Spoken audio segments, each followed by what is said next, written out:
Subscribe now. Hey Phoenixes, I wanted to share the good news. Tonight I am starting a new series called Phoenix Positivity. Just the little things I experience in my life that are really positive and in my family life, and why they're so important for personal growth. Tonight it was great. Tonight I caught my son at my office desk pretending to be me.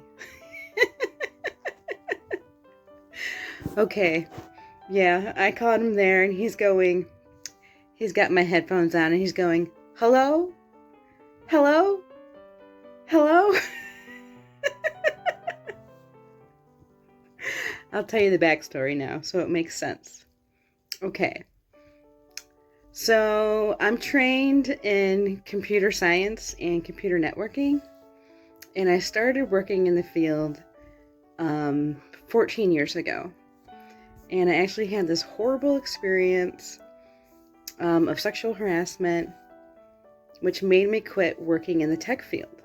I quit working in the tech field for 13 years. And I never thought I would go back. I actually went and got another degree in environmental science, which I'm still using as well. But when my life blew up a year and a half ago, I was thinking about what I was going to do for the rest of my life. So I decided, you know what? Now's the time. I am living my best life. I'm trying all the hard things. And I decided to take my shot, and I applied for a couple tech jobs. And I was able to get into this amazing, wonderful place that really sees my potential and my talent. And they've really been training with me and working with me over the past year. And I told my son tonight, I'm like, they keep putting me on inbounds. This isn't normal. I usually do outbound calls where we have tickets that come in, and I take the tickets as they come, and I work, the tech issues as they come in. But we're also trained to do inbounds. And typically, we rotate the agents, and you get put on inbounds about once a week. Well, they keep putting me on, like last week they put me on for 3 days. And this week they've had me on like 4 days of inbounds. It's high stress, high demand. Sometimes the calls are coming in back to back to back. And that's where I'm making the tickets for the other agents to work on. So sometimes we get what's called dead air calls that come in. And you answer the call and there's nothing there. But I still have to sit on the call and wait to see if maybe someone will come. So my rule is I sit on the call, a dead air call, for a minute, and I say hello. And my son has heard this the last 4 days in a row. Sometimes we get a lot of these dead air calls. It's just part of my job. And I told him tonight, I'm like, I think they're training me to move up in the company. There's kind of been talk about maybe putting me in the emergency NOC, that's the Emergency Network Operating Center, or possibly even training me for dispatch. And one of the guys that's been working with me to train me has been really highly encouraging me to go into dispatch. We really need dispatch agents.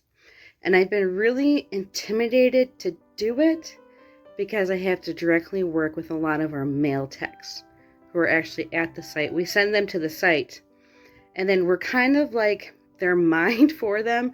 I know it makes no sense. We think we would send in techs that know what they're doing.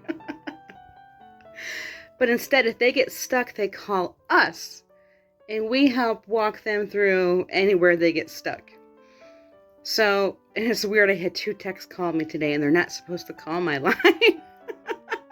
So I had to directly work with 2 techs today. So I told my son, I'm like, I think they're training me for something. I think they're going to move me up in the company and possibly put me on dispatch. And I'm like, okay. The guy I've been working with to train me, he's kind of like, I message him, I'm like, hey, this tech is on the line. He's asking, da-da-da-da-da. I don't know what to do. So this happened twice today, and he, told me what to do, and then I went and did it. And I'm like, maybe this is just my sign that I have to go into dispatch. And then he laughed. He's like, yeah, you should. So when I told my son that I think they're training me to move up in the company, a couple hours later, that's when I caught him at my desk pretending to be me. And it's such a heartwarming moment because I've really had to sacrifice a lot the past year. I've had to sacrifice a lot of time with him. I actually had to flip my whole schedule so I could work full time.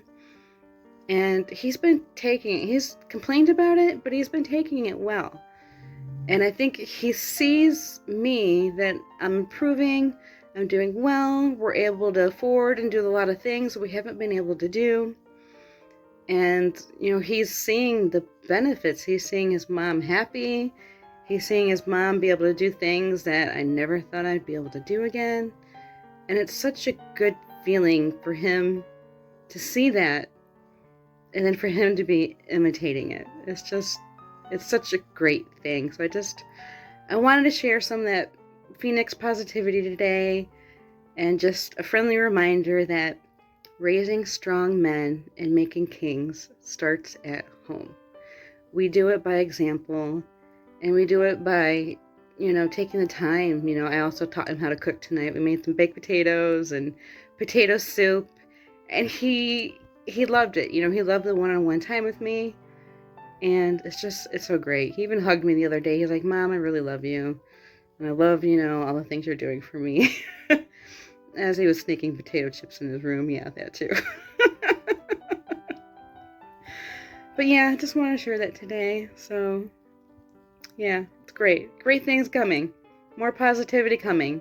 So stay tuned for this series. If you like this kind of content, like and subscribe and share this with anyone else who might need the positivity, and who might be a single, mom or dad, and they need little tips, because sometimes we just need that. So yeah, thanks for being here. Love you, Phoenixes. Keep rising. Bye.